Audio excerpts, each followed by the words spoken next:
दिंडीमध्ये सहभागी झालेल्या काही वारकऱ्यांना 2 घास खाऊ घालावे किंवा यातूनच माऊलींची सेवा व्हावी यासाठी इथे आलेले वारकरी हे जेवणाचा बेत करत आहेत।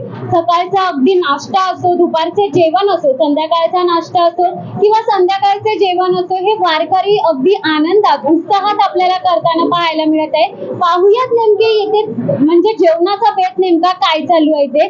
माऊली जय हरी, काय सांगाल सध्या काय बेत चालू आहे वारकऱ्यांसाठी? सध्या आम्ही आता वारीला आलेले 2 दिवस कालपासून आलेले आहे। आता जेवणाचा बेत म्हणजे रात्री पण जेवण केला आणि आता जी भाजी आहे ती मटकीची भाजी म्हणजे मिक्स भाजी आणि वरण वगैरे नाही त्यात भात वगैरे हे सर्व आम्ही सहभागी करतो वारकरी आणि सर्व जेवण घालतो।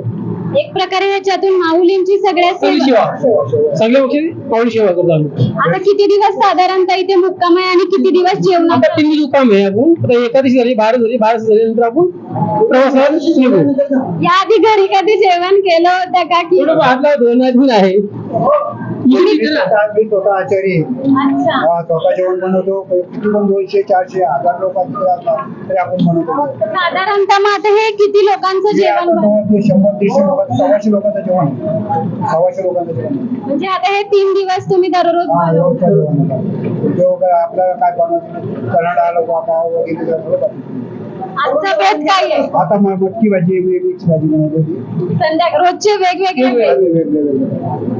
आपण जर पाहिलं तर काही वारकरी असे होते की आपल्यातून कुठेतरी माऊलींची सेवा व्हावी यासाठी इथे जेवणाचे बेत चालू आहेत आणि ते जेवण इथे आलेल्या दिंडीतील वारकऱ्यांना देण्यात येणार आहे। व्हिडिओ जर्नलिस्ट दत्तासह मी धनश्री रेवडेकर, शिवसत्ता टाइम्स न्यूज, पंढरपूर।